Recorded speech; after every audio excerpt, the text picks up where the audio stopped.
الحمد لله رب العالمين، والصلاة والسلام على سيدنا محمد وآله وصحبه أجمعين.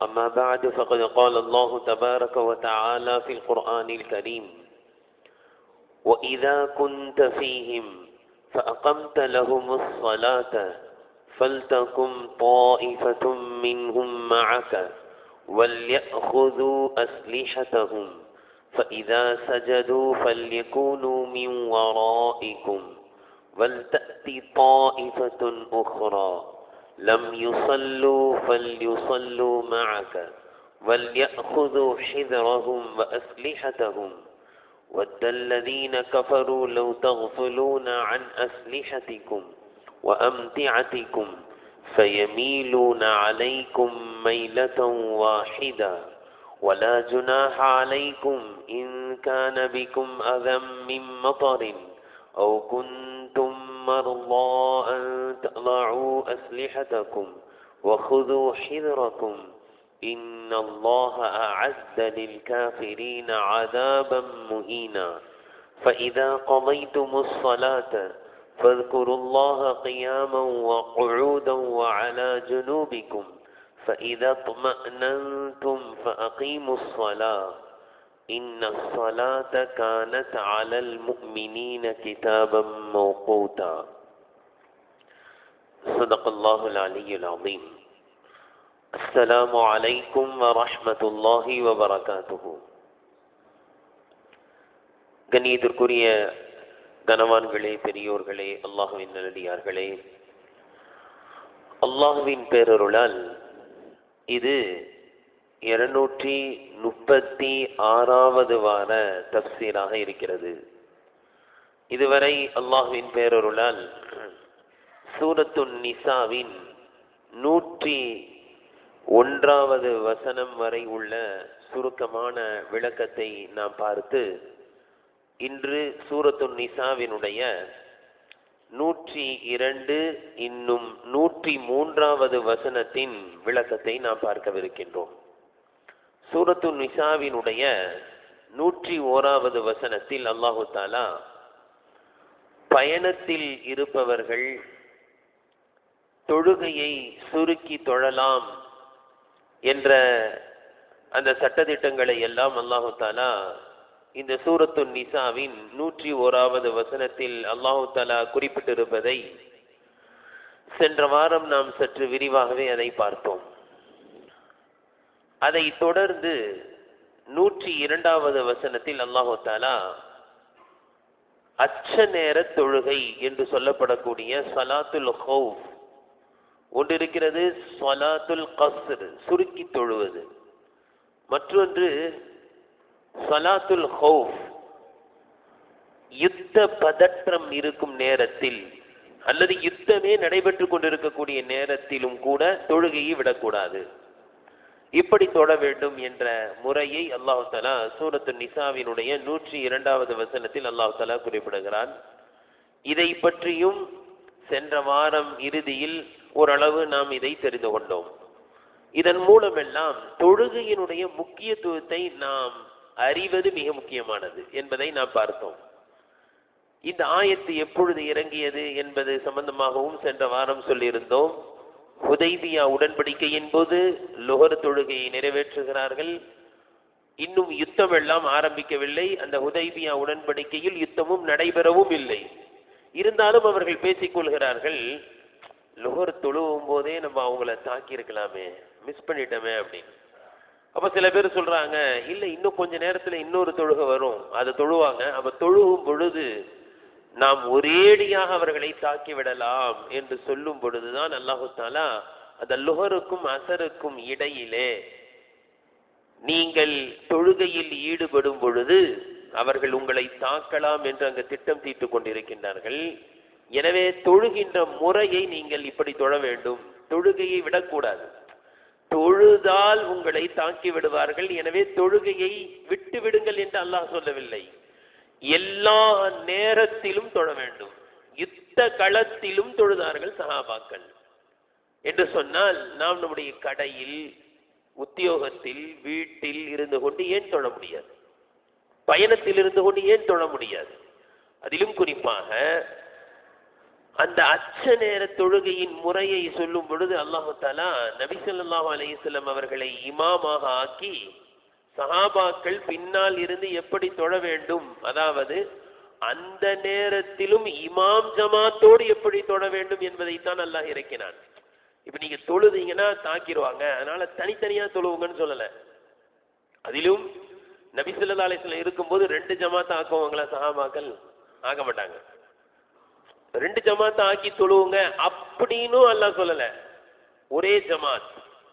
வஇதா குன்த ஃபீஹிம், அந்த ஆயத்தினுடைய துவக்கமே எப்படி இருக்கிறது என்றால் வஇதா குன்த ஃபீஹிம், நபியே நீர் அவர்களிடத்தில் இருக்கும் பொழுது ஃபஅகம்த லஹுமுஸ் ஸலாத்த, அவர்களுக்கு நீர் தொழ வைத்தால், அந்த யுத்த களத்தில் கூட ஒற்றுமையை அல்லாஹ் போதிக்கிறான். ஒரே இமாமை பின்பற்றி அனைவர்களும் தொழுங்கள். ஆம், அதற்கு முறையை நான் சொல்லி தருகின்றேன். ஒற்றுமையை கடைபிடியுங்கள். ஒரே தலைவரை பின்பற்றி தொழுது காண்பியுங்கள். யுத்த களத்தில் கூட 2 ஜமாத் ஆக்க வேண்டும் என்ற அவசியம் இல்லை.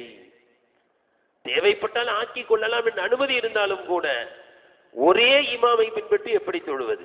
அதனாலதான் ஒரே ஜமாத் வைக்கணும். யுத்த காலத்துல கூட ரசூல்லா ஒரு தடவை தொழ வச்சாங்க, எல்லா சஹாபாக்களும் அதிலே தொழுதுட்டாங்க. அப்ப அதனாலதான் ஹனஃபி மத்ஹபின் படி இந்த இமாம் ஜமாத் தொழ வைக்கிறாங்க இல்லையா, உள் பள்ளியில 2வது ஜமாத் வைக்காதீங்கன்னு சொல்லுவோம். ஏன்? ரசூலுல்லாஹி ஸல்லல்லாஹு அலைஹி வஸல்லம் காலத்தில் 2வது ஜமாத் நடந்ததே இல்லை. யுத்த களத்தில் கூட அல்லாஹ் என்ன சொல்லல, அந்த நீங்க இப்ப தொழுதீங்கன்னா அவங்க தாக்கிடுவாங்க, அதனால பாதி பேர் ஃபர்ஸ்ட் தொழுது முடிச்சிருங்க, அப்புறமா இன்னொரு ஜமாத் என்ன செஞ்சுக்கிறீங்க வைத்துக் கொள்ளுங்கள் என்று அல்லாஹ் கூறவில்லை. நபி ஸல்லல்லாஹு அலைஹி வஸல்லம் தொழ வச்சாங்கன்னா சஹாபாக்கள் ஓடி வந்துருவாங்க, ஒரே ஜமாத் முடிஞ்சு. எனவேதான் உள்பள்ளியில் வைத்து 2வது ஜமாத் மக்ரூ, வெறுக்கத்தக்கது. ஒரு டைம் பிக்ஸ் பண்ணியாச்சு, இஷா 8:30க்குனா அடுத்தடுத்து திருப்பி 9 மணிக்கு ஒரு ஜமாத்து, 9:30க்கு ஒரு ஜமாத்துனா அப்ப இந்த முதல் ஜமாத்துக்கு என்ன இருக்கு? கண்ணியத்திற்குரியவர்களே, ஜமாத்தாக தொழுதால் 27 மடங்கு நன்மை, 25 மடங்கு நன்மை என்றெல்லாம் புகாரியில் வருகின்றதே. இதை சஹாபாக்கள் எப்படி விளங்கினாங்க? முதல் ஜமாத்தை விட்டுட்டு இந்த 27 மடங்கு நன்மை அடைவதற்கு எப்ப வேணாலும் ஜமாத் வச்சுக்கலான்னு விளங்கினாங்களா, இல்ல அந்த முதல் ஜமாத்துல போய் கலந்து கொண்டா அது 27 மடங்கு நன்மைன்னு விளங்கினாங்களா? அப்படின்னா நபி ஸல்லல்லாஹு அலைஹி வஸல்லம் அவர்களை பின்பற்றி ஒரே ஜமாத்தில் தொழுதார்கள். எனவே இந்த மஸ்ஜிதில் நடைபெறக்கூடிய ஜமாத்திற்கு முக்கியத்துவம் கொடுத்து அந்த ஜமாத்தில் கலந்து கொள்வதற்கு முயற்சி எடுக்க வேண்டும். இது ஜமாத்தோடு தொழ வேண்டும் என்ற முக்கியத்துவத்தையும் இந்த ஆயத்து காட்டுகிறது. இன்னொரு கூடுதல் செய்தி என்னன்னா, நம்ம போன வாரம் இதையும் சொல்லியிருந்தோம். என்ன அப்படின்னா, ஜமாத்தா தொழுகிறது சுன்னத்து, தொழுகிறது ஃபர்லு. இஷாவை தொழுகிறது ஃபர்லு, மகரிப் தொழுகிறது ஃபர்லு. அதை இமாம் ஜமாத்தோடு தொழுகிறது அதை எப்படி சொல்லிடக்கூடாது? சுன்னத்துன்னு சொல்லணுமே தவிர எப்படி சொல்லக்கூடாது? ஜமாத்தா தொழுகிறது சுன்னத்து தான் சொல்லக்கூடாது. ஏன்னா சில பேர் இந்த ஆயத்தை வச்சு யுத்த களத்தில் கூட இமாம் ஜமாத்தோட தான் எல்லாம் தொழணும்னு சொல்லியிருக்கான். அப்ப என்ன தெரியுது? ஜமாத்தா தொழுவது ஃபர்ல்னு தெரியுதுன்றாங்க இந்த ஆயத்தை வச்சு. சில பேர் கண்டிப்பா ஜமாத்தோட தான் தொழணும், தனியா தொழக்கூடாது. எப்படி? ஈது தொழுக தனியா தொழ முடியுமா? ஜும்மா தொழுக தனியா தொழ முடியுமா? அந்த மாதிரி தான் எல்லா தொழுகைக்கும்ன்றாங்க. அந்த அளவிற்கு இந்த ஆயத் ஜமாத்தினுடைய முக்கியத்துவத்தை காட்டுகிறது. ஃபர்ல்னு நம்ம சொல்லல என்றிருந்தாலும் கூட அந்த ஜமாத்தாக தொழ வேண்டிய அந்த முக்கியத்துவத்தை இந்த ஆயத்திலிருந்து நம்ம எடுத்துக்கொள்ளலாம். கண்ணியத்திற்குரியவர்களே, இப்பொழுது இந்த ஆயத்துக்கு போன வாரம் நம்ம அர்த்தம் வைக்கல. லேசா எப்படி தொழணுன்ற முறையை லேசா சொன்னமே தவிர அர்த்தம் வைக்கல. இப்ப முழுமையாக இந்த ஆயத்திற்கு முதலில் அர்த்தம் வைத்து நாம் பார்க்க வேண்டும். அல்லாஹ் தஆலா சொல்கின்றான், وَإِذَا كُنْتَ فِيهِمْ فَأَقَمْتَ لَهُمُ الصَّلَاةَ فَلْتَقُمْ طَائِفَةٌ مِّنْهُمْ مَعَكَ وَلْيَأْخُذُوا أَسْلِحَتَهُمْ. நபியே, நீர் போர்க்களத்தில் அவர்களிடம் இருந்து அவர்களுக்கு நீர் தொழுகை நடத்தினால் அப்பொழுது அவர்களில் ஒரு பிரிவினர் தன்னுடைய ஆயுதங்களை எடுத்துக்கொண்டு உம்முடன் தொழுவதற்கு நிற்கட்டும். ஒரு பிரிவினர், 2 பிரிவினர் ஆக்கிருங்க ஜமாத்த. ஒரு பிரிவினர் என்ன செய்யணும், வந்து நிற்கட்டும், தொழுகைக்கு நிற்கட்டும். ஆனால் அப்படி தொழுகைக்கு உம்முடன் நிற்கும் பொழுது கூட வல்யஹுது அஸ்லிஹத்தஹும், என்ன செய்யணும், அவர்கள் தங்களுடைய ஆயுதங்களை எடுத்து ஏந்தி கொண்டு தொழட்டும். வாழை கையில வச்சுக்கிட்டோம். இந்த காலத்துல சொல்றாங்க AK-47 அப்படி தூக்கி அப்படி ஷோல்டர்ல வச்சுக்கிட்டு தொழுக்கணும்னு அர்த்தம். தொழுக வேண்டும், ஆயுதங்களை கையில் எடுத்துக்கொண்டு, ஒரு கேடயத்தை கையில் எடுத்துக்கொண்டு, திடீர்னு அம்பு வருதுன்னா என்ன செய்யணும், தடுக்கணும். இப்படி ஆயுதங்களை எடுத்துக்கொண்டு நிற்கட்டும். நீங்கள் அவர்கள் அவர்கள் சஜிதா செய்து, சஜிதா செஞ்சா என்ன ஆகும், ஒரு ரக்காத் முடிஞ்சிடும். அவர்கள் உங்களுக்கு அப்பால் பாதுகாப்பில் இருக்கட்டும். ஒரு சஜிதா, அதாவது ஒரு ரக்காத் முடிஞ்சிருச்சுன்னா உங்களோட அவங்க என்ன செய்யணும், ஒரு ரக்காத் தொழுவணும். தொழுதுட்டு இவங்க என்ன செஞ்சிடணும், போயிடணும். இப்ப இந்த இடத்துலதான் ஒரு சின்ன மசாயில கவனிக்கணும். ஒரு ரக்காத் ரசூலுல்லாஹி ஸல்லல்லாஹு அலைஹி வஸல்லம் அவங்கள தொழுதாங்க. அப்ப இன்னொரு ரக்காத் என்னாச்சு அப்படின்னா, இது 2 விதமா வைக்கலாம். ஒன்று, நல்லா கவனிங்க, ரசூலுல்லாஹி ஸல்லல்லாஹு அலைஹி வஸல்லம் அவங்க சஜிதா செய்யறாங்க, பின்னாடி இருக்கவங்க ஒரு பிரிவினர் வந்து ரசூலுல்லாஹ்வோட தொழுது சஜிதா செஞ்சிட்டாங்க. இப்ப சஜிதா செஞ்ச பிறகு இவங்க போய் என்ன செய்யணும், பாதுகாப்புல இவங்க போய் நிக்கணும். அடுத்தல சொல்றான், வல்தத்தி தாயிஃபத்துன் உக்ரா, அந்த மற்றொரு பிரிவினர் வரட்டும். அவங்க எப்படிப்பட்டவங்க அப்படின்னா, லம் யுஸல்லு, இன்னும் என்ன செய்யல, அவங்க தொழுகவில்லை. ஃபல்யுஸல்லு மஅக, இப்ப அவங்க வந்து என்ன செய்யணும், உம்முடன் அவர்கள் தொழட்டும். அப்போ முதல் நின்றார்களே அவர்கள் ஒரு ரக்காத்துல தொழுதாங்க, இன்னொரு ரக்காத்து, அதுக்கு விளக்க சொல்றாங்க, அந்த அச்ச நேரத்தில் ஒரு ரக்காத்தே தொழுதா போதும். இது ஒரு சட்டம். அல்லது ஒரு சில ரிவாயத்துகள் என்ன வருதுன்னா, ஒரு ரக்காத்த ரசூலுல்லாவோட தொழுதுட்டு அடுத்த ரக்காத்துக்கு ரசூலுல்லாஹ் நிப்பாங்கல்ல, நின்று ஓதிக்கிட்டே இருப்பாங்க, நீளமாக ரசூலுல்லாஹ் ஓதுவாங்க. இவங்க என்ன செய்வாங்க, தனியா தொழுவாங்க. ருக்குக்கு போயிடுவாங்க, சஜிதாக்கு போய் இவங்க ஒரு ரக்காத்த தனியா, எப்படி லேட்டா வந்தா தொழுவாங்கல்ல, அந்த மாதிரி தனியா தொழுது அந்த ரக்காத்தை முடிச்சிருவாங்க. முடிச்சுட்டு போயிடுவாங்க. போய் அவங்க வர வரைக்கும் ரசூலுல்லாஹ் எங்க நிப்பாங்க, 2வது ரக்காத்துல கிராத் ஓதிக்கிட்டே நிப்பாங்க. இப்ப என்ன செய்வாங்க, இன்னொரு பிரிவினர் வந்து அவர்கள் நபி ஸல்லல்லாஹு அலைஹி வஸல்லம் அவர்களோடு என்ன செய்வாங்க, 2வது ரக்காத்தை இமாமோட தொழுவாங்க. தொழுதுட்டு ரசூலுல்லாஹி ஸல்லல்லாஹு அலைஹி வஸல்லம் சலாம் கொடுப்பாங்க இல்லையா, 2 ரக்காத் முடிச்சுட்டு, இப்ப இவங்க என்ன செய்வாங்க, லேட்டா வந்தா தொழுவுற மாதிரி எழுந்து நின்று ஒரு ரக்காத்தை தொழுது முடிப்பார்கள். அப்போ ஒரு ஜமாத் தான் 2 பேர் தொழுதுட்டாங்க. இது ஒரு முறை. கண்ணியத்திற்குரியவர்களே, இதே அமைப்பில் இன்னொரு முறை, இதை நம்ம போன வாரம் சொல்லியிருந்தோம். என்ன அப்படின்னா, ஒரு ரக்காத்தா இருக்கலாம், 2 ரக்காத்தா இருக்கலாம். பெரும்பாலும் யுத்த காலத்துல கொஞ்சம் தூரம் போறதுனால 2 ரக்காத்தா இருக்கும், கஸ்ரா இருக்கும். இது போன வாரம் சொன்ன முறையை மீண்டும் நினைவுபடுத்துவதற்கு ஒரு அவசியம் இருக்கு. என்ன அப்படின்னா, இன்னொரு முறை என்ன அப்படின்னா, 2 அணியும் வந்துருவாங்க. இது எப்ப அப்படின்னா, யுத்தம் ஆரம்பிக்கலன்னா, யுத்தம் ஆரம்பிக்கல, இப்ப 2 எல்லாருமே வந்துருவாங்க. ஃபர்ஸ்ட் சொன்ன முறை என்னது, கொஞ்சம் யுத்தம் ஸ்டார்ட் ஆயிருச்சு, அதுல கொஞ்சம் பேர் அங்க நிக்க வேண்டியிருக்கு, அல்லது வந்து அடிச்சிருவாங்களோன்ற பயம் இருக்கு, அல்லது எதிரிகள் கிபிலா அல்லாத திசையில நிக்கிறாங்க. இப்படி பல வகை இருக்கு. யுத்த காலம் சும்மா கிடையாது. எதிரிகள் கிபிலாவின் திசையில நின்றுட்டு இருக்கிறாங்க. அதாவது கிபிலா, இப்ப இதான் கிபிலா, இந்த பக்கம் தான் எதிரி நிக்கிறாங்கன்னா பிரச்சனை கிடையாது, எல்லாருமே வந்து நின்றுடலாம். அப்ப எல்லாரும் வந்து நின்றுவாங்க. ஃபர்ஸ்ட் சொன்ன இவ்வளவு நேரம் சொன்னமே, ஒரு ரக்காத் தொழுது முடிச்சுட்டு போயிடுவாங்க.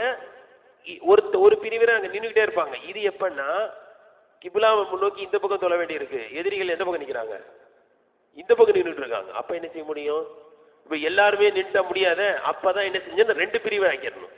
ஒரு பிரிவினர் வந்து ரசூலுல்லாவோட ஒரு ரக்காத்தை தொழுதுட்டு ஒரு ரக்காத்தை தனியா தொழுது முடிச்சிருவாங்க.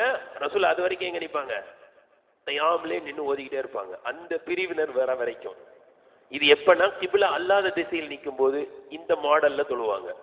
இன்னொரு மாடல் இருக்கு, எதிரி எங்க தான் நின்றுட்டு இருக்கான், கிபிலாவுடைய திசையில நின்றுட்டு இருக்கான். இப்ப என்ன செய்யலாம், இப்பதான் போன வாரம் சொன்ன முறை, இப்ப எல்லாமே வரிசையில நின்றுவாங்க. வரிசையில ஆயுதத்தை ஏந்துக்கிட்டு நிற்பாங்க. ஒரு ரக்காத் ரசூலுல்லாஹி ஸல்லல்லாஹு அலைஹி வஸல்லம் ருக்குக்கு போவாங்க. முதல் ரக்காத் எல்லாருமே ருக்குக்கு போயிடுவாங்க. ஏன்னா ருக்கு என்பது ரொம்ப குனிய போறது இல்லை, ஓரளவு வந்தா தெரிஞ்சிடும். கிப்லாவுடைய திசையில தான் நிக்கிறான். சமிஅல்லாஹு லிமன் ஹமிதன் சொன்ன உடனேயே ஒரு குழு, அதாவது முதல் வரிசையில இருக்கிறவங்க சமிஅல்லாஹு லிமன் ஹமிதன் சொன்னவனே எழுந்த பிறகு அல்லாஹு அக்பர் ரசூலா சஜ்தாக்கு போகும்போது முதல் வரிசையில இருக்கவங்க மட்டும்தான் எங்க போவாங்க? சஜ்தாக்கு போவாங்க. ரெண்டாவது வரிசையில இருக்கவங்க சஜ்தாக்கு போக மாட்டாங்க, நின்று பார்த்துக்கிட்டு இருப்பாங்க வரானுங்களான்னு. ஏன்? கிப்லா திசையில தானே இருக்கிறாங்க. ரசூலுல்லாஹி ஸல்லல்லாஹு அலைஹி வஸல்லம் 2 சஜ்தா செஞ்சுட்டு அடுத்த ரக்காத்துக்கு வருவாங்கல்ல, அப்போ முதல் வரிசையில இருக்கவங்க நின்றுவாங்க. இப்பதான் அவங்க என்ன செய்வாங்க? 2 சஜ்தாக்கு போய் 2 சஜ்தா செய்வாங்க. 2 சஜ்தா செஞ்சுட்டு எழுந்து வர வரைக்கும் ரசூலுல்லாஹ் அல்ஹம்து சூரா ஓதி துணை சூரா ஓதிக்கிட்டே இருப்பாங்க. சின்ன இன்னா மகரிப்ல ஓதுற மாதிரிலாம் ஓதுற கிடைக்காது, அதுக்கு தோதுவா ரசூலுல்லாஹ் தொழ வைப்பாங்க. இப்ப ரெண்டாவது அணியில இருக்கவங்க 2 சஜ்தா செஞ்சுட்டு எங்க வந்துடுறாங்க? கயாமல ரசூலுல்லாஹோட சேர்ந்துடுறாங்க. இப்ப ரசூலுல்லாஹ் ருக்குக்கு போவாங்க, 2 பேருமே ருக்குக்கு போவாங்க. சமிஅல்லாஹு லிமன் ஹமீதா 2 வரிசையிலும் சமிஅல்லாஹு லிமன் ஹமீதா அல்லாஹு அக்பர் சஜ்தாக்கு போகும்போது இப்ப முதல் வரிசையில இருந்தவங்க முதல் ரக்காத்துல ரசூலுல்லாஹோட சஜ்தா செஞ்சாங்கல்ல, இவங்க இப்ப விட்டு கொடுத்துருவாங்க. நீங்க ரசூலுல்லாஹோட சஜ்தா செய்யுங்க ரெண்டாவது ரக்காத்துல. அப்படியே ரெண்டாவது ரக்காத்துல இரண்டாவது வரிசையில இருக்கவங்க தான் என்ன செய்வாங்க? ரசூலுல்லாஹோட 2 சஜ்தா செஞ்சு அத்தையாத்துல உட்காருவாங்க. இப்ப அத்தையாத்துல வந்து உட்கார்ந்த பிறகு பார்த்துக்கிட்டு இருக்கலாம். இப்பதான் முதல் வரிசையில இருக்கவங்க என்ன செய்வாங்க?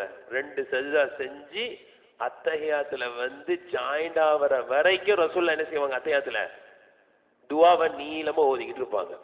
சலாம் கொடுக்கும்போது 2 பேரும் சேர்ந்து என்ன செஞ்சிருவாங்க? 2 அணியினரும் ரசூலுல்லாஹோட சேர்ந்து சலாம் கொடுத்துருவாங்க. இது அன்றைய காலத்திற்கு மட்டுமல்ல, இன்றைய காலத்திலும் இப்படிதான். ஒரு தலைவர் அவரை பின்பற்றி தான் தொழுவோம், அந்த அளவுக்கு ஒற்றுமையா இருக்கிறாங்க, 2 ஜமாத்தெல்லாம் ஆக்க மாட்டோம் அப்படின்னா இதே முறையில தொழுவலாம். இல்ல அப்படின்னா 2 ஜமாத்தா கூட என்ன செஞ்சுக்கலாம். இப்ப இருக்கிற காலகட்டத்தில் இதே மாதிரி சூழ்நிலை ஏற்பட்டுச்சுன்னா 2 ஜமாத்துல 3 ஜமாத்துல எத்தனை ஜமாத்தும் ஆக்கிக்கலாம், கால சூழ்நிலைக்கு தோதுவா. ஆனா அந்த ஜமாத்துல கூட இந்த மாதிரி முறையில என்ன செய்யலாம்? தொழுவலாம், அச்சம் இருக்குமானால். இப்ப இதுதான் அச்ச தொழுகையினுடைய முறை. இது இன்னும் பல்வேறு வகைகள் இருக்கு. அச்ச தொழுகையில வந்து நம்ம அந்த இடத்துக்கு தோதுவாக மாற வேண்டி இருக்கும். நம்ம ஏற்கனவே சொன்ன மாதிரி எதிரிகள் கிப்லாவுடைய திசையில இருக்கலாம், கிப்லாவுடைய திசையில இல்லாம இருக்கலாம். அதே போல 4 ரக்காத் தொழ வேண்டிய அவசியம் இருந்தா முதல் அணியினர் என்ன செய்வாங்க? 2 ரக்காத் தொழுவாங்க. ரெண்டாவதுல உள்ளவங்க பிந்திய 2 ரக்காத் தான் அவங்களுக்கு கிடைக்கும். 3 ரக்காத் இருந்துச்சு மகரிப் மாதிரி தொழுகையா இருந்தா கசுரும் கிடையாது அப்படின்னா முதல் அணியினர் 2 ரக்காத் ரசூலுல்லாஹ் தொழுதுருவாங்க. ரெண்டாவது அணியினர் 3வது ரக்காத் ரசூலுல்லாஹோட தொழுவாங்க. இப்படி பல வகையாக அதை நமக்கு சொல்கிறார்கள். ஃபஜர் தொழுகை மாதிரி அல்லது கசுர் தொழுகையா இருந்துச்சுன்னா 2 ரக்காத், ஒவ்வொரு அணியினருக்கும் ஒவ்வொரு ரக்காத் கிடைச்சிரும். அதே போல அந்த அச்ச நேர தொழுகையில ஜமாத்தாகவே தொழக்கூடிய வாய்ப்பு கிடைக்கலாம். சில சமயம் ஜமாத்தா தொழக்கூடிய வாய்ப்பு கிடைக்காம கூட போலாம். ஏன்? எப்படி? யுத்தம் பயங்கரமா நடந்துகிட்டு இருக்கு, கொஞ்சம் கூட என்ன செய்ய முடியல, அப்படி ஒரு குரூப் சேர்க்க முடியல, உக்கிரமாக போர் நடக்குதுன்னு சொல்லுவாங்க இல்லையா, அப்படிப்பட்ட நேரத்துல ஜமாத்தா தொழ முடியாம போயிடலாம். அப்ப என்ன செய்யணும்? சிதறி யுத்தம் செய்து கொண்டிருக்கும் பொழுது இதுதான் ரொம்ப கவனிக்கணும். இதுலதான் சந்தேகமே வரும். தொழுவணும் சரி, தொழுவலாம், யுத்தம் ரொம்ப முக்கியமா இல்லைன்னா தொழுவலாம். லேசா யுத்தம் நடந்துகிட்டு இருக்கு, எல்லாரும் போய் நிக்கணும்னு அவசியம் கூட இல்லை அப்படின்னா கூட சில பேர் என்ன செய்யலாம்? தனியா விட்டு ஜமாத்தா தொழுவலாம். ஏன்? யுத்த காலத்துல கூட பசி எடுத்துச்சுன்னா ஓரமா வந்து சாப்பிடுவாங்கல்ல, சாப்பிடாமலே யுத்தம் செஞ்சுக்கிட்டே இருப்பாங்க. யுத்த காலம் சிறுநீர் வருது போவாங்கல்ல, இந்த மாதிரி இந்த காலத்திலயும் யுத்தம் நடக்கும்போது எப்படி ராணுவ வீரர்கள் 24 மணி அங்கேயே உட்காந்துக்கிட்டு இருப்பாங்க. யுத்தம் நடக்குது, 1 வருஷமா யுத்தம் நடந்துகிட்டு இருக்கு, 1 மாசமா யுத்தம் நடந்துகிட்டு இருக்கு. அப்ப என்ன அர்த்தம்? ராணுவ வீரர்கள் 1 வருஷமா துப்பாக்கி பிடிச்சிக்கிட்டே இருக்காங்கன்னு அர்த்தமா? அவங்க தேவைக்கு போதானே செய்வாங்க. அப்படி போய் இமாம் ஜமாத்தோட தொழுவணும். அப்படி முடியலங்க, ஒரு சில கட்டங்கள் இருக்கு. அது மகரிப் தொழுகை அசர் தொழுகைனா கிட்ட வருது, யுத்தம் வந்து உக்கிரமாக நடைபெறுது, அசர் தொழுவ முடியல, அதுக்குள்ள மகரிப் நேரம் வந்துருமே. மகரிப் நேரம் இக்கட்டான நேரம், கொஞ்ச நேரம் தான், டக்குன்னு என்ன செஞ்சிருமே, இஷாவுடைய நேரம் வந்துருமே. அப்ப அசர் நேரம் என்ன செய்யுது? கழிஞ்சிருமே. மகரிப் நேரம் என்ன செஞ்சிடும்? இஷா நேரம் வந்துருச்சுன்னா மகரிப் நேரம் போயிடுமே. இப்படிப்பட்ட நேரத்தில் யுத்தம் பயங்கரமாக நடைபெற்றுக் கொண்டிருந்தால் தொழுகையை பிற்படுத்தலாமா பிற்படுத்தக்கூடாதா? இதுதான் ரொம்ப முக்கியமானது. இப்படிப்பட்ட நேரத்துல தொழுகையை பிற்படுத்தலாமா பிற்படுத்தக்கூடாதா? ஒரு சாரார் சொல்றாங்க தொழுகையை பிற்படுத்தலாம். எப்படி சொல்ல முடியும் அப்படின்னு ஒரு சாரார் சொல்றாங்க தொழுகையை பிற்படுத்தலாம். அதற்கு ஆதாரமாக அல்லாஹ்வின் தூதர் ஸல்லல்லாஹு அலைஹி வஸல்லம் வாழ்க்கையில் நடைபெற்ற ஒரு சில சம்பவங்களை சொல்றாங்க, பயங்கரமான சம்பவங்கள். அதில் ஒன்று ஹந்தக் யுத்தம் நடைபெற்ற பொழுது. ஹந்தக் யுத்தம் நம்ம ஏற்கனவே தஃப்சீர்ல சூரத்துல் பக்ரால இது வந்திருக்கு முழுமையாக. ஹந்தக் யுத்தம் எப்படிப்பட்ட யுத்தம்னா பயங்கரமான, அதை பத்தி இப்ப ஹந்தக் பத்தி பேசினா அது போயிட்டே இருக்கும். எல்லாம் ஒட்டுமொத்தமா வந்துட்டான், ஒட்டுமொத்தமா வந்து நிக்கிறான். எல்லாம் முஸ்லீம்களை இன்னைக்கு அழிக்காம போகக்கூடாது. இன்னையோட முஸ்லீம்களுடைய கதை சுத்தமா முடிச்சிடணும். பாருங்க, இந்த மாதிரி நேரத்துல ரசூலுல்லாஹி ஸல்லல்லாஹு அலைஹி வஸல்லம் தூர நோக்கு பாருங்க. உண்மையிலேயே அவ்வளவு பெரிய படையை என்ன செய்ய முடியாது, எதிர்கொள்ள முடியாது. பொதுவாக எல்லா நேரத்திலையும் வா பார்த்துக்கலாம் அப்படி கிடையாது. யோசிக்கணும் கொஞ்சம். எதிரியினுடைய பலத்தை அறிய வேண்டும். எதிரி எந்த அளவுக்கு பலத்துல இருக்கான் அப்படின்றத பார்க்கணும். பார்த்துட்டு தான் யுத்தத்தையே ஸ்டார்ட் பண்ணணும். ஒன்றும் பார்க்கல, அடிச்சிட வேண்டியது. அப்புறம் அவன் திருப்பி அடிக்கிறான் பாருங்க, வாங்கு வாங்குன்னு வாங்குன்னு வாங்க வேண்டியது. இதுவா ஒரு ஒரு யுத்தத்தினுடைய யுக்தியினுடைய முறை? எதுக்கு தேவையில்லாம அடிப்பானு, அதுக்கு பிறகு அடி வாங்குவானு ரசூலுல்லாஹி ஸல்லல்லாஹு அலைஹி வஸல்லம் ஆலோசனை செய்யறாங்க. நம்மளே தெரியும், சல்மான் பார்சில சொல்றாங்க, யார் ரசூலுல்லாஹ் இந்த மாதிரி இக்கட்டான சூழ்நிலையில நாங்க பள்ளம் தோண்டி எதிரி வர விடாம தடுத்து நிப்பாட்டுவோம். ஆமா, இதை செய்யணும். வந்தா சமாளிக்க முடியாதுன்னா வர விடவே கூட, வந்தா தானே, வரவே விடக்கூடாது. என்ன செய்யணும்? பள்ளம் தோண்டணும். பள்ளம் தோன்றது கஷ்டம், பரவாயில்ல. இறங்கி தோன்றாங்க. அவ்வளவு பெரிய படையை எடுத்துக்கிட்டு வந்தவன் பார்த்தா பெரிய குழி எப்படி இருக்கும் அவனுக்கு. அவனும் என்ன செய்யறான், குழியில குதிச்சு வரலாமா அப்படின்லாம் பார்க்கும்போது அந்த கட்டத்துல குழிக்குள்ள யாராவது குதிச்சா அவனை என்ன செய்யணும், குழியில வச்சு. இப்படிப்பட்ட இக்கட்டான சூழ்நிலையில ரசூலுல்லாஹி ஸல்லல்லாஹு அலைஹி வஸல்லம் அவர்களால் என்ன செய்ய முடியல, அசர் தொழ முடியாம போயிடுச்சு. அசர் தொழ முடியல. சில சஹாபாக்களும் அசர் தொழுவல. சில சஹாபாக்கள் அதாவது ரசூலுல்லாஹி ஸல்லல்லாஹு அலைஹி வஸல்லம் அவங்களால தொழ முடியாம போயிடுச்சு. அல்லாஹு அக்பர். ஹதீஸ்ல வருது, எல்லாம் இந்த ரிவாயத்து ஃபுல்லாவே புகாரியில வருது. எல்லாம் புகாரி எடுத்து பாத்தீங்கன்னா தவறிவிட்ட தொழுகையை மீண்டும் கலா செய்ய வேண்டும் அப்படின்ற பாடம் அப்படியே நீண்டுகிட்டே போகும். அதுல எல்லாத்துக்குமே இந்த ஹந்தக்குடைய யுத்தத்தில் நடைபெற்ற அந்த தொழுகையினுடைய முறைகளை இமாம் புகாரி ரஹ்மத்துல்லாஹி அலைஹி அவர்கள் வரிசையா அப்படியே பதிவு செய்வாங்க. புகாரியில வருது, ரசூலுல்லாஹி ஸல்லல்லாஹு அலைஹி வஸல்லம் அந்த யூதர்கள் அப்பதான் திட்டுறாங்க, சபிக்கிறாங்க. ஷகலூனா அன் ஸலாத்தில் உஸ்தா ஸலாத்தில் அஸ்ர். அல்லாஹ் தஆலா குர்ஆன்ல கூட சொல்றான், நடுத்தொழுகையை பேணி தொழுவுங்கள். நடுத்தொழுகை அது எது? அதுதான் அசர் தொழுகை. அதை பேணி தொழுவுங்க. இன்னைக்கு பாருங்களேன், எல்லா பள்ளியிலையுமே அசர் தொழுகையில ரொம்ப பெரிய பலகீனம். மகரிபில கொஞ்சம் கூட்டம் ஜாஸ்தியா இருக்கு, அசர்ல கூட்டம். ஆனா அது அல்லாஹ்வுக்கு தெரிஞ்சிருச்சு, தெரியுமில்ல அல்லாஹ் எல்லாமே. ஹாஃபிது அலஸ் ஸலவாத்தி, எல்லா தொழுகைகளையும் பேணி தொழுவுங்கள் அப்படின்னு சொன்ன அல்லாஹ் ஸ்பெஷலா ஸலாத்துல் உஸ்தான்றான். ஹாஃபிது அலஸ் ஸலவாத்தி வஸ்ஸலாத்தில் உஸ்தா. எல்லா தொழுகையும் ரொம்ப பேணிக்கையா இருங்க, அசர் தொழுகையும் ரொம்ப பேணிக்கையா தொழுவுங்கன்னு ஸ்பெஷலா எடுத்து சொல்றான். இன்னொன்னு சொல்லுவாங்க, வல் அஸ்ரி இன்னல் இன்சான லஃபீ குஸ்ர். அந்த ஆயத்து கூட என்ன சொல்லுவாங்கன்னா, அசர் தொழுகையின் மீது சத்தியமாகன்னுவாங்க. அல்ல சத்தியம் விட்டு சொல்றான் அசர் தொழுகையின் மீது. அப்ப அந்த அசர் தொழுகைய ரசூலுல்லாஹ் சொல்றாங்க, ஷகலூனா அன் ஸலாத்தில் உஸ்தா. இந்த பாவிகள் நம்மை அசர் தொழ முடியாமல் ஆக்கி விட்டார்களே. மல அல்லாஹு குபூரஹும் வ புயூத்தஹும் அஜ்வாஃபஹும் நாரா. அல்லாஹ் இவருடைய வீடுகள், இவருடைய கபர்கள், இவருடைய வயிறுகள் நெருப்பால் நிரப்பட்டும்ன்றாங்க. கபர் அல்ல, நெருப்பால நிரப்பட்டோம். இவன் வீட்டை நெருப்பால நிரப்பட்டோம். அசர் தொலை விடாம, அசர் நம்மளை தொலை விடல அப்படின்னு சொல்லிட்டு மகரிபுக்கும் இஷாவுக்கும் இடையில் அசர் தொழுகையை தொழுதார்கள் அப்படின்னு வருது. அதாவது மகரிபு நேரம் வந்துடுச்சு. இப்படி தொழுகைக்கு வரும்போது அங்கிருந்து உமர் ரலியல்லாஹு, அந்த ரிவாயத்தை அங்க பதிவு செஞ்சிருக்காங்க புகாரில. உமர் அவங்க பதட்டமா வராங்க, யா ரசூலல்லாஹ், அல்லாஹ்வின் தூதர் அவர்களே, மா மா கித்தான் உசல்லியல் அசர, யார சொல்லா என்னால அசர் தொழவே முடியல யார சொல்லா அப்படின்னாங்க. மாக்கித்து அப்படின்னு அர்த்தம், எவ்வளவு முயற்சி பண்ண என்னால அசர் தொழவே முடியல யார சொல்லா, சூரியனே மறைஞ்சிருச்சு யார சொல்லா. அப்ப சொல்றாங்க ரசூல்லா, பவல்லாஹி இன் ஸல்லைதுஹா, அல்லாஹ்வின் சத்தியமா நானும் என்ன செய்யல தொழுவல அப்படின்றாங்க. அந்த நேரத்துல தான் உமர் ரலியல்லாஹு எதிரி படைகளை சபிக்கிறாங்க, திட்டுறாங்க, அசர் தொழ உடலையே கடைசி வரைக்கும் அப்படின்னு.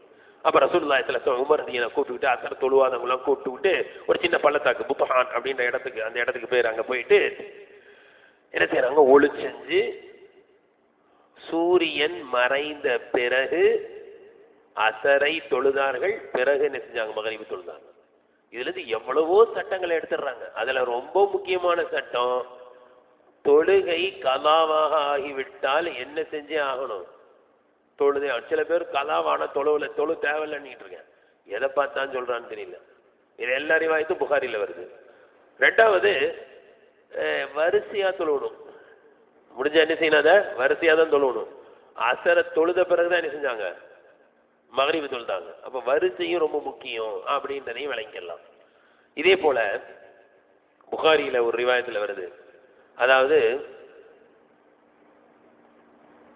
ஹைபர் யுத்தத்திலிருந்து திரும்பி வராங்க ரசூலுல்லாஹி ஸல்லல்லாஹு அலைஹி வஸல்லம். ஹைபர் யுத்தம், இது ஹைபர் யுத்தமும் யூதர்களுக்கு எதிராக நடைபெற்ற யுத்தம் தான்.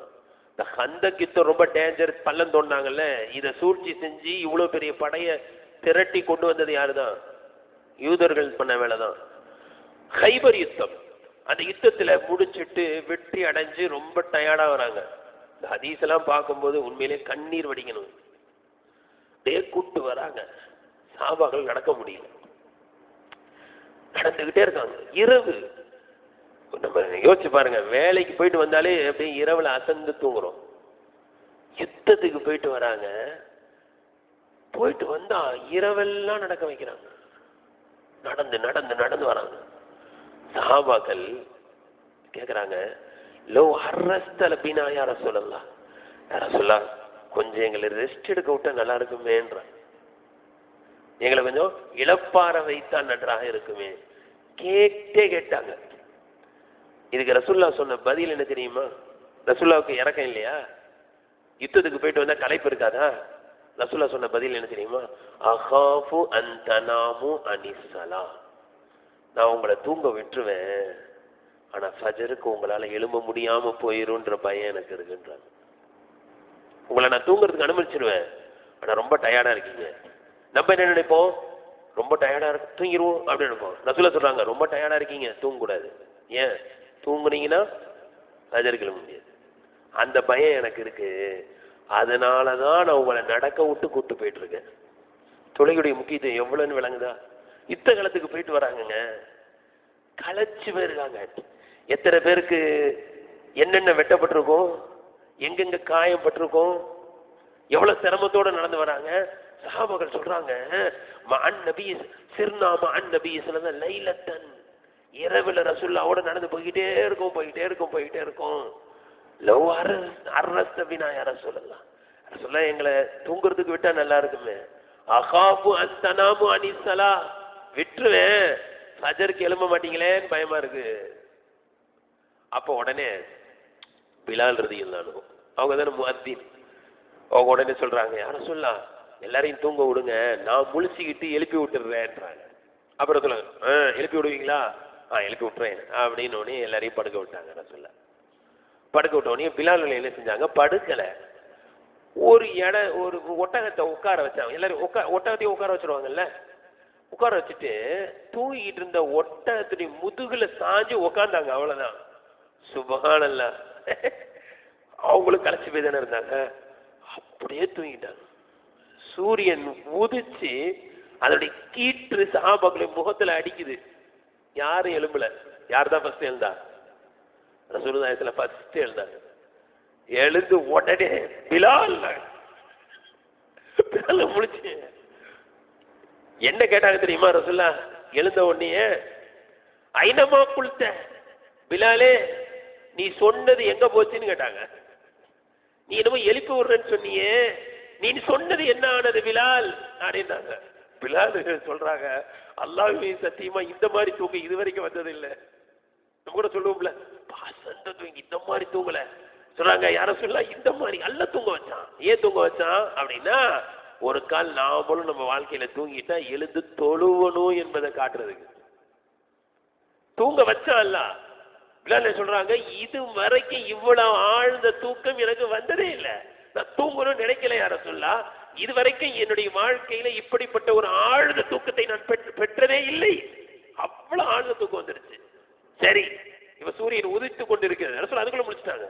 அப்படியே சூரியன் உதிக்கிறது, சூரியன் மறையிறது, இதுல கூட ஒரு சட்டம் இருக்கு. இன்னைக்கு சில பேர் நோம்பு திறக்கும் போது சீக்கிரம் நோம்பு திறந்துடுறாங்க. இதுக்கு என்ன காரணம் தெரியுங்களா?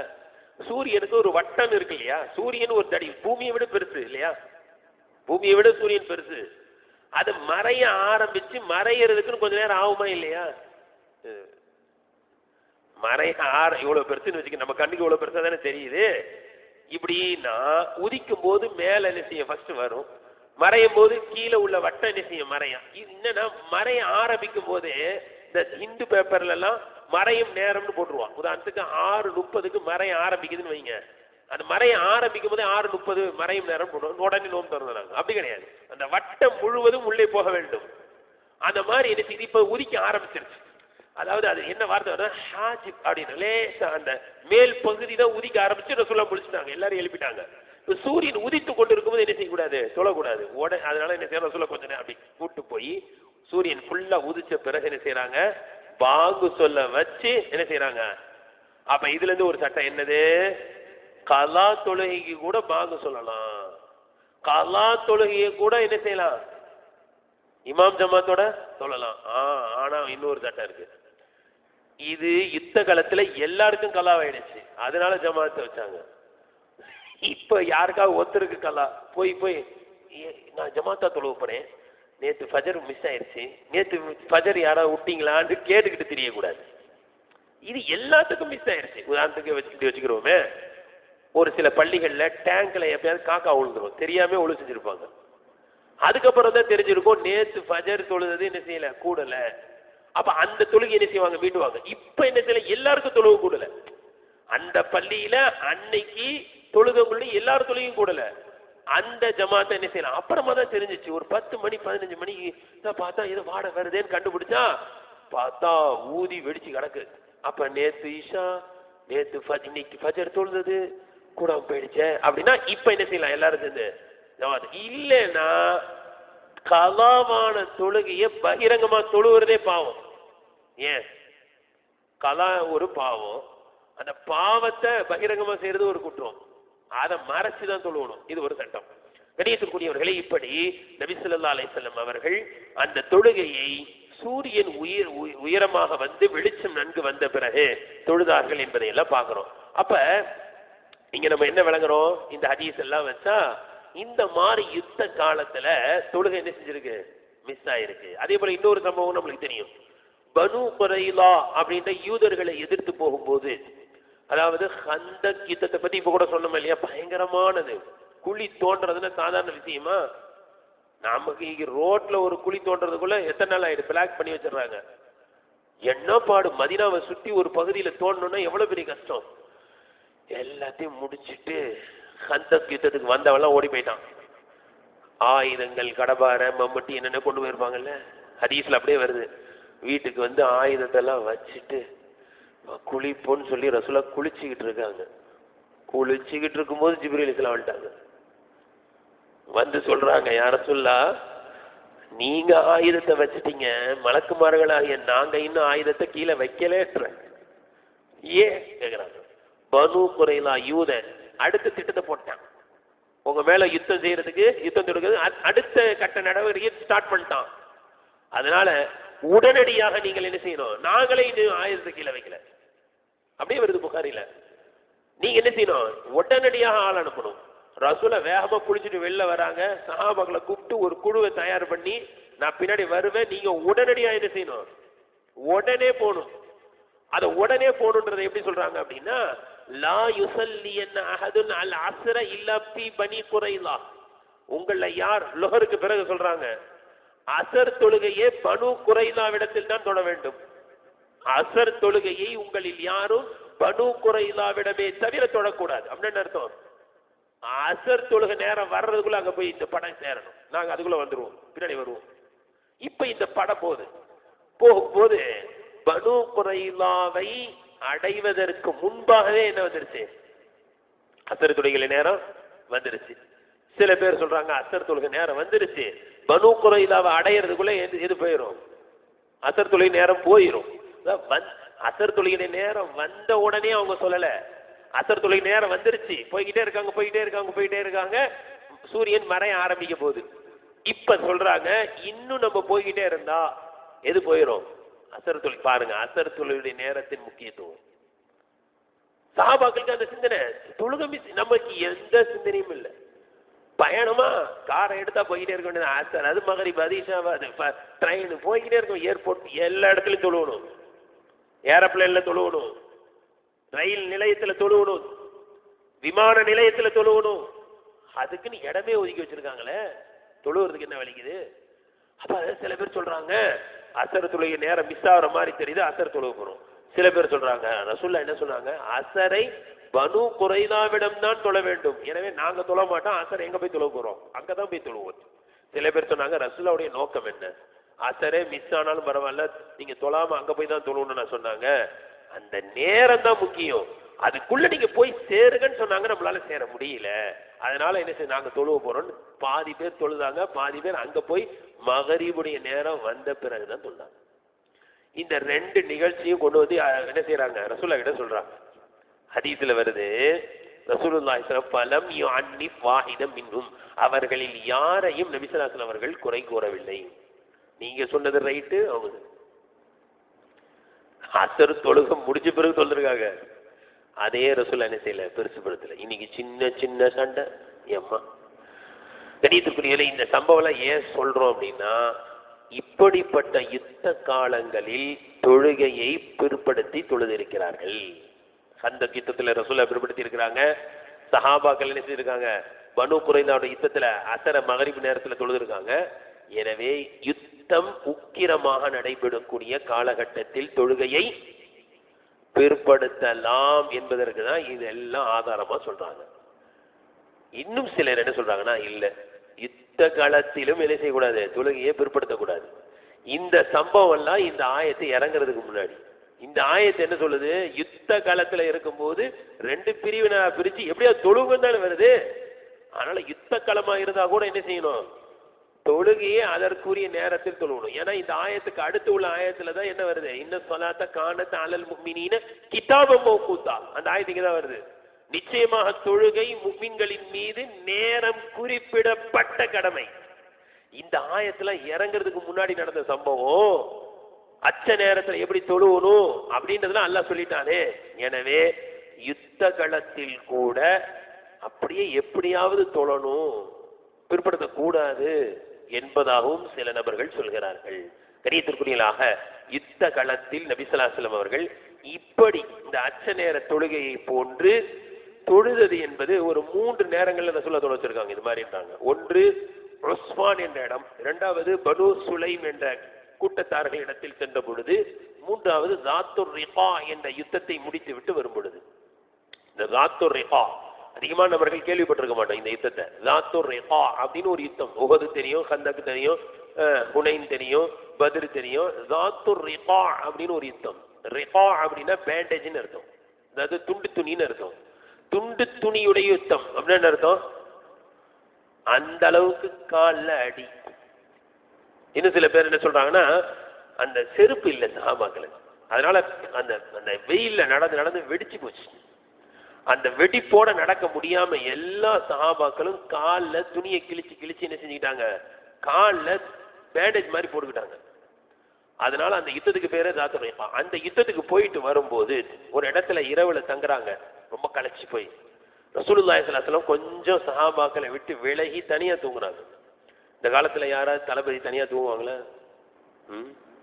யானைப்பட பூனைப்பட எல்லாத்தையும் வச்சுக்கிட்டு இருப்பான் பக்கத்திலேயே. ரசூலுல்லாஹ் தனியா போய் தூங்குறாங்க. எதிரி படையில இருந்து ஒருத்தன் பாக்குறான் தூரத்துல இருந்து. நம்மளுக்கு அந்த சம்பவம் எல்லாம் தெரியும். அவன் பேர் வந்து கௌரிஸ் இப்னு ஹாரிஸ். அப்படியே கொஞ்சம் கொஞ்சமா தாவி மெதுவா வந்து ரசூலுல்லாஹி ஸல்லல்லாஹு அலைஹி வஸல்லம் வாளை கூட பக்கத்துல வச்சுக்கிறாம வாளை தூக்கி எதுல தொங்க வச்சிட்டாங்க? மரத்துல தொங்க போட்டு கீழே படுத்திருக்காங்க. அவன் மெதுவா தாவி வந்தவன் மேல இருக்க வாளை கையில எடுத்துக்கிட்டு இப்ப எழுப்புறான். மை எம்னொக்க மின்னின்னு அவன் வாளை கையில எடுத்தவொடனே ரசூல் என்ன செஞ்சாங்க? முடிச்சிட்டாங்க. முடிச்சுட்டா இவனுக்கு பயங்கர தைரியம். அங்க கீழே ஆள் படுத்திருக்காங்க, என் கையில வாள் இருக்கு, உங்களை யாரால காப்பாற்ற முடியும்னு கேட்டான். உங்களை இப்ப யாரால காப்பாற்ற முடியும்?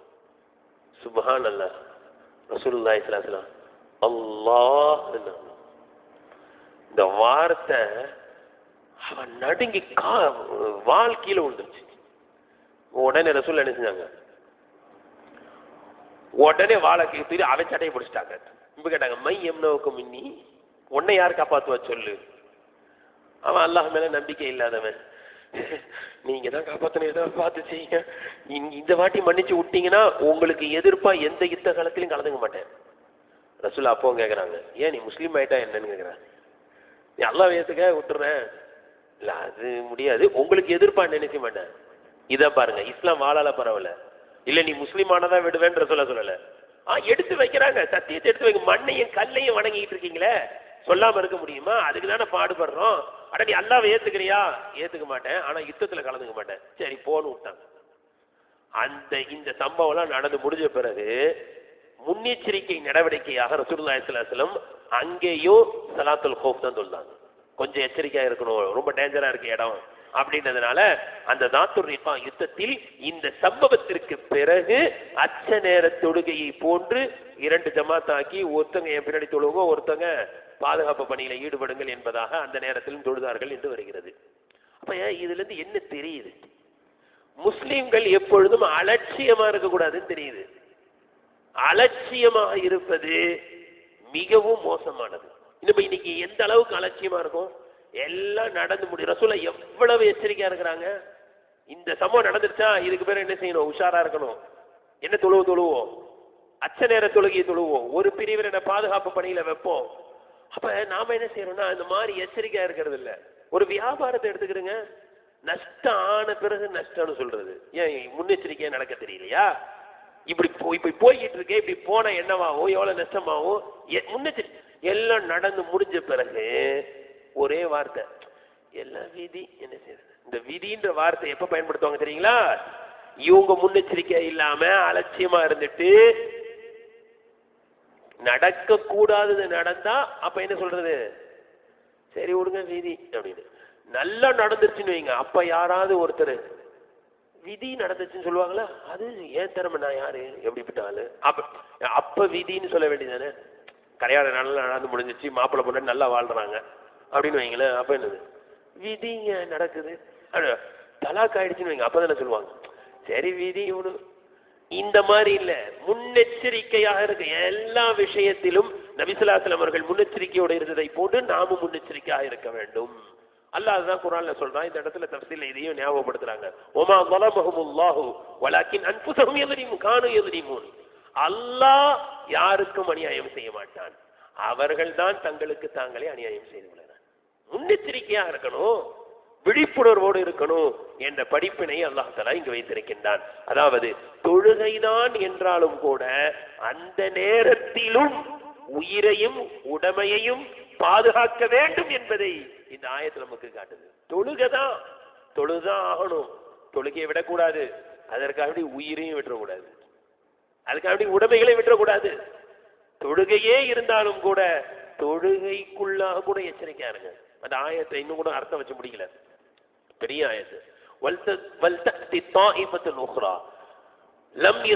தொழாத மற்றொரு பிரிவினர் வரட்டும், உம்மோடு தொழட்டும்,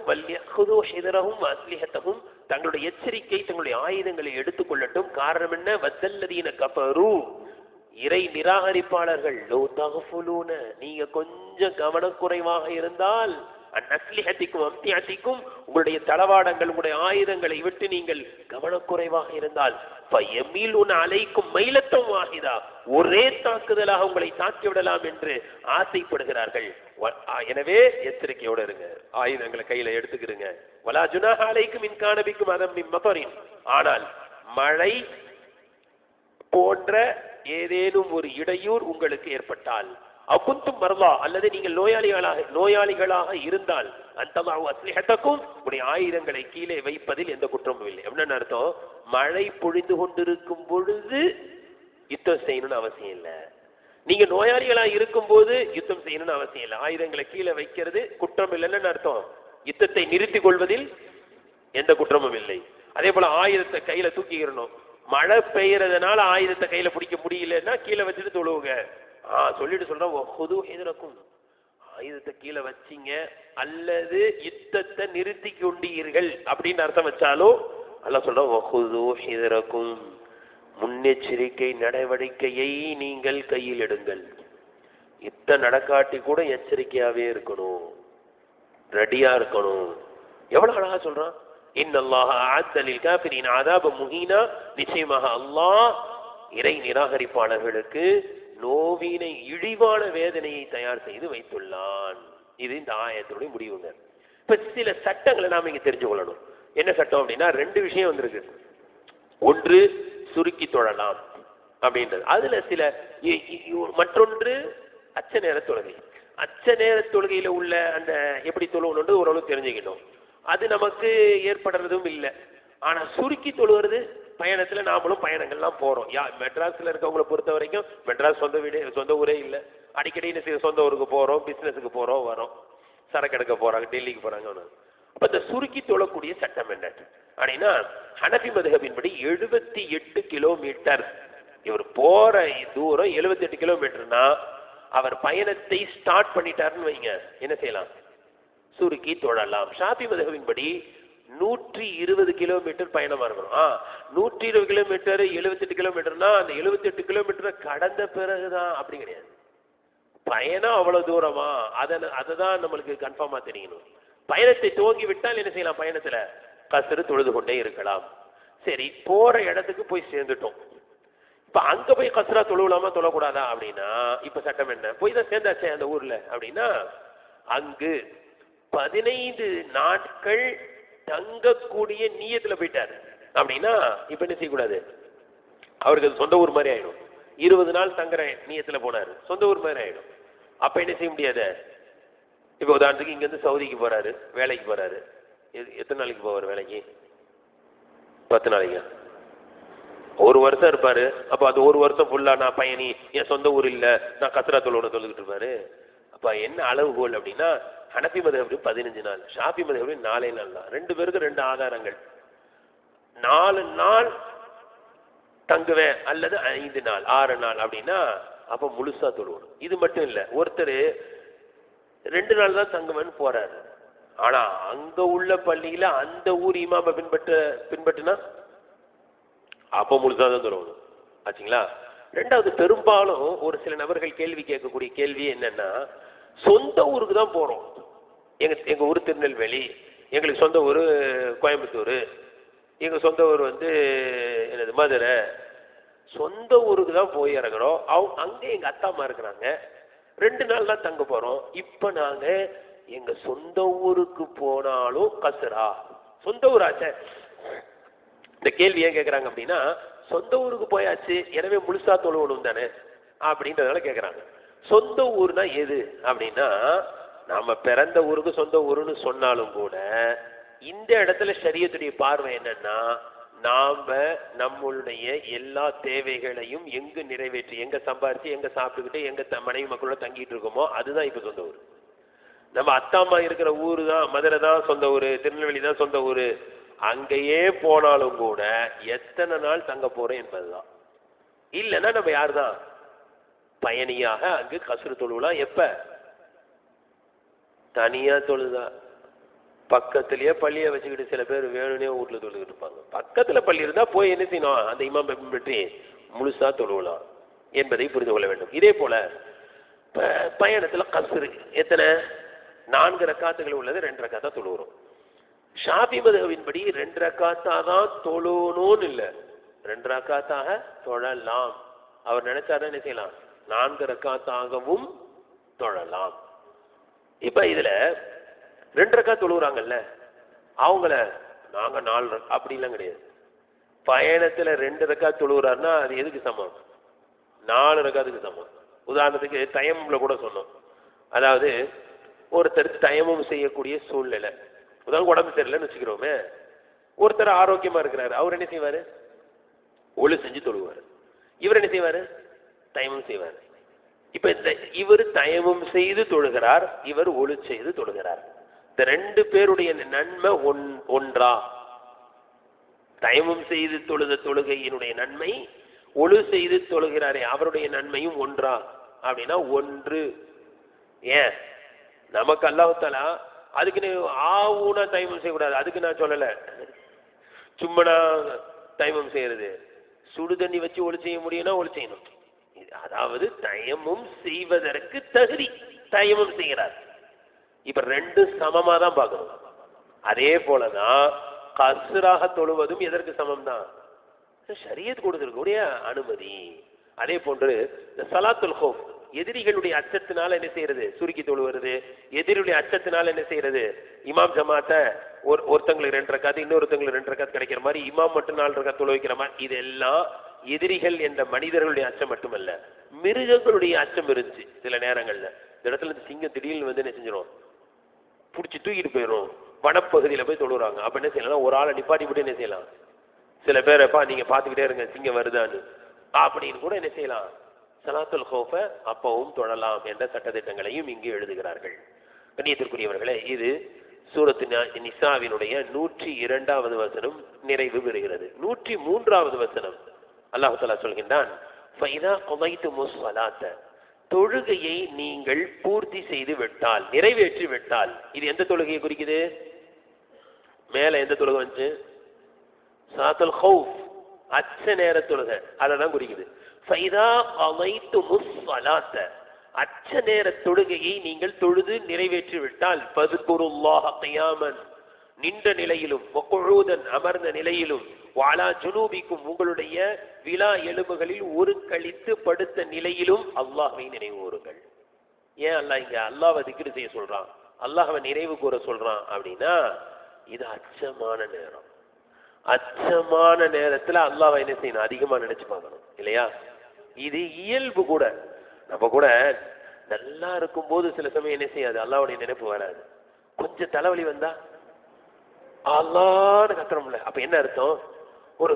ஒருத்தங்களை ஆபரேஷனுக்கு தியேட்டருக்குள்ள அனுப்பிச்சிட்டோம், என்ன செய்வோம்? தியேட்டர்ல இருந்து வெளியில வர வரைக்கும் என்ன செய்வோம்? என்ன சொல்ல மாட்டேங்கிறீங்க? பயம், என்ன நடக்கும் தெரியலையே, உயிரோட வரணுமே பயம். இப்ப என்ன செய்வோம்? திக்ர்ல குர்ஆன் ஓதிக்கிட்டு அப்படி இருப்போமா இல்லையா? துஆல உட்கார்ந்து இருப்போம். இதான் ஹவுஃப். அப்ப என்னன்னா ஒரு இயல்பு இது. அச்ச நேரத்தில் அல்லாஹ்வை திக்ர் செய்யுங்க. அச்ச நேரம் உங்களுக்கு பயம், தொழுகையை கூட என்ன செய்ய முடியல, நிம்மதியா சொல்ல முடியல. அப்படிப்பட்ட நேரத்தில், அந்த அச்சமான நேரத்தில் நீங்கள் அச்ச நேர தொழுகையை தொழுகிறீர்களா? தொழுது முடிச்சுட்டோம், இதோட முடிஞ்சு போச்சு, அல்லாஹ்வுடைய நினைவு நினைக்காதீங்க.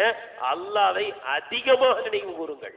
நின்ற நிலையிலும், படுத்த நிலையிலும், அமர்ந்த நிலையிலும், எல்லா நிலையிலும் அல்லாஹ்வை நினைவு கூறுங்கள் அப்படின்னு அல்லாஹ் சொல்லும் போது என்ன சொல்றான்? அச்ச நேர தொழுகையை முடித்த பொழுது கூட அல்லாஹ்வை மறக்காதீங்க. அப்ப இதுல இருந்து என்னன்னா, அந்த அச்சமான நேரத்தில் அல்லாஹ்வை அதிகமாக நினைவு கூறணும். இது ஒரு இயல்பு கூட. பயம் வரும்போது அல்லாஹ்வுடைய நினைப்பு வருது. ஆனா கவலையான விஷயம் என்ன தெரியுங்களா? இந்த செல்போன் வந்ததுல இருந்து அந்த இயல்பாகவே அச்ச நேரத்துல கூட அல்லாஹ்வை நினைக்கிற நாம இப்ப அச்ச நேரத்துல கூட அல்லாஹ்வை நினைக்கிறது இல்லை. ஆபரேஷன் தியேட்டருக்குள்ள ஆள் போயாச்சு, இவன் உட்காந்து என்னதான் பண்ணிக்கிட்டு இருக்கான்? போன தான் நோண்டிக்கிட்டு இருக்கான். எவ்வளவு மோசமாயிருச்சு! அச்சமான நேரத்துல அல்லாஹ்வை நினைச்சுக்கிட்டு இருந்த நாம இப்ப என்ன செய்யறது இல்ல, நினைக்கிறது இல்ல. இன்னொரு படிப்பினையும் நமக்கு இங்க சொல்றாங்க. என்ன அப்படின்னா, அச்சமான நேரம்னா என்ன அர்த்தம்? கொஞ்சம் சங்கடமா இருக்கு, பயமா இருக்கு. அந்த நேரத்திலயும் அல்லாஹ்வை நினைவு கூறணும்னா சுகமா இருக்கும்போது கண்டிப்பா நினைச்சு பார்க்கணும் அல்லாஹ். ஏன் பயம்னா என்ன அர்த்தம்? கொஞ்சம் சுகமா இல்ல, சுகவீனம். சுகவீனமான நேரத்துல, பதட்டமான நேரத்திலே அல்லாஹ்வை நினைவு கூறணும்னா, அல்லாஹ் சுகமா வச்சிருக்கிற நேரத்துல கண்டிப்பா நினைவு கூறணும்ன்றது சொல்லி தெரிய வேண்டிய அவசியம் இல்லை என்பதை புரிந்து கொள்ள வேண்டும். அதே போல ஃபذ்குருல்லாஹ், அல்லாஹ்வை நினைத்து பாருங்கள் அப்படின்னா என்ன அர்த்தம் அப்படின்னா, வெறும் நாவில் நினைவு கூறுவது என்பது மட்டுமல்ல, உள்ளத்தில் நினைவு கூறுவது ரொம்ப முக்கியமானது. உள்ளத்துல அல்லாஹ்வுடைய சிந்தனை எப்ப வரணும்? சரி, உள்ளத்துல நினைச்சு பார்க்கணும், அப்படி அதுதான் முக்கியம். அதுக்காக வேண்டிய நாவலெல்லாம் திக்ர் செய்ய தேவையில்லை, அப்படி கிடையாது. நாவிலும் திக்ர் செய்ய வேண்டும், உள்ளத்தாலும் திக்ர் செய்ய வேண்டும், செயல் ரீதியிலும் திக்ர் செய்ய வேண்டும். நம்முடைய செயல்பாடு கூட எப்படி இருக்கணும்? அல்லாஹ்வுடைய கட்டளையை நிறைவேற்றக்கூடியதா இருக்கணும். நம்முடைய செயலை பார்த்தா அல்லாஹ்வுடைய நினைப்பு வரணும். நம்முடைய செயலை உதாரணத்துக்கு ஒன்றும் இல்லை, பாங்க சொல்லியாச்சு, உடனே கடையில இருந்து எழுந்து பள்ளியை நோக்கி வராரு ஒருத்தர், இவரை பார்த்தா என்ன நினைப்பு வரும்? பாங்கு சொன்ன உடனே பள்ளிக்கு போறாரு. அல்லாஹ்வுடைய அப்ப இந்த செயல்பாடு கூட அல்லாஹ்வின் திக்ராக, அல்லாஹ்வை நினைவுபடுத்தக்கூடியதா இருக்கணும். வெறும் உள்ள மட்டுமல்ல, உள்ளத்துல அல்லாஹ்வுடைய நினைப்பு இருந்தா போதும். கல்லாலே உட்கார்ந்துகிட்டு இருக்கிறாரு, கல்லா விட்டு எழுந்து வரமாட்டேங்கிறார், கடையை விட்டு வரமாட்டேங்கிறார். கேட்டா அல்லாஹ்வை நினைச்சு உள்ள செயல்ல திக்ர் வரணுமா இல்லையா? இது ஏமாத்துற வேலை இருக்கக்கூடாது. திக்ருல்லாஹ் என்பது நாவில் மட்டுமல்ல. சில பேர் நாவல திக்ர் செஞ்சுக்கிட்டே இருப்பாங்க, உள்ளத்துல இருக்காது ஒண்ணு. சுப்ஹானல்லாஹ் சுப்ஹானல்லாஹ், டிவியை பார்த்துக்கிட்டே சில சுப்ஹானல்லாஹ், டிவியை பார்த்துக்கிட்டு சுப்ஹானல்லாஹ், இது என்ன திக்ர்? இது கவனம் ஃபுல்லா எங்கேயோ திக்ர். இதல்ல, உள்ளமும் திக்ர் செய்ய வேண்டும், நாமும் திக்ர் செய்ய வேண்டும், நம்முடைய செயலாலும் நினைத்து பார்க்க வேண்டும். அது மட்டுமல்ல, இந்த இடத்துல பாருங்க, போர்க்களம் சும்மா கிடையாது. அப்ப என்ன அல்லாஹ் சொல்ல வரான்? போர்க்களத்திலும் அல்லாஹ்வை நினைத்து பார்க்க வேண்டும். போர்க்களத்தில் கூட உடைய செயல்பாடு ஷரியத்துக்கு முரணானதாக ஆகிவிடக்கூடாது. சில இடங்கள்ல எல்லாம் நீங்க பாத்தீங்கன்னா ராணுவ வீரர்கள், அவங்களும் ஒரு விதத்துல போர் வீரர்கள் தானே, அவங்க என்ன செய்வாங்கன்னா அத்து மீறி விடுவார்கள். போர்க்களத்தில் அல்லாஹ்வை நினைவு கூற வேண்டும் என்றால் தப்சீர்ல என்ன எழுதுறாங்க தெரியுங்களா? யுத்தத்திற்கு போர்க்களத்தில் இருந்தாலும் கூட ஷரியத்தை மீறக்கூடாது. அங்க இருக்கக்கூடிய பெண்களை என்ன செஞ்சிடக்கூடாது? டச் பண்ணிடக்கூடாது. அங்க இருக்கக்கூடிய குழந்தைகளை வெட்டிடக்கூடாது. யுத்தத்திற்கே வராதவர்களை வெட்டிவிடக்கூடாது. இதுவும் அல்லாஹ்வை நினைவு கூறுவதில் அடங்கும் எழுதுறாங்க. யுத்த களத்தை பத்தி சொல்லிக்கிட்டு இருக்கும்போது அல்லாஹ்வை நினைவு கூறுங்கள் என்றால் என்ன? அல்லாஹ்வினுடைய ஷரியத்தை நினைத்து பாருங்கள். அந்த நேரத்துல கூட ஷரியத்தை மறந்துடாதீங்க. அப்ப இந்த இடத்துல ஒரு சின்ன மசாயில விளங்கணும். என்ன அப்படின்னா, அல்லாஹ் தஆலா என்ன சொல்றான்? அல்லாஹ்வை நினைவு கூறுங்கள், நின்ற நிலையில், அமர்ந்த நிலையில், படுத்த நிலையிலும் நினைவு கூறுங்கள். அப்ப இதுல இருந்து என்ன தெரியுதுன்னா, படுத்துக்கிட்டு கூட என்ன செய்யலாம்? திக்ர் செய்யலாம். சில பேர் என்ன செய்வாங்க, படுத்துக்கிட்டு திக்ர் செய்யறதா அப்படின்னா இல்ல, படுத்துக்கிட்டு திக்ர் செய்யலாம். ஒண்ணாச்சுங்களா? ரெண்டாவது இன்னொரு மசாயில், அதுல இருந்து என்ன எடுக்கிறாங்கன்னா, குர்ஆன் ஓதுறோம்ல, இதுவும் அல்லாஹ்வுடைய திக்ரில் அடங்கும். எனவே ஒருத்தர் படுத்துக்கிட்டே என்ன செய்யறாரு? குர்ஆன் ஓதலாம்.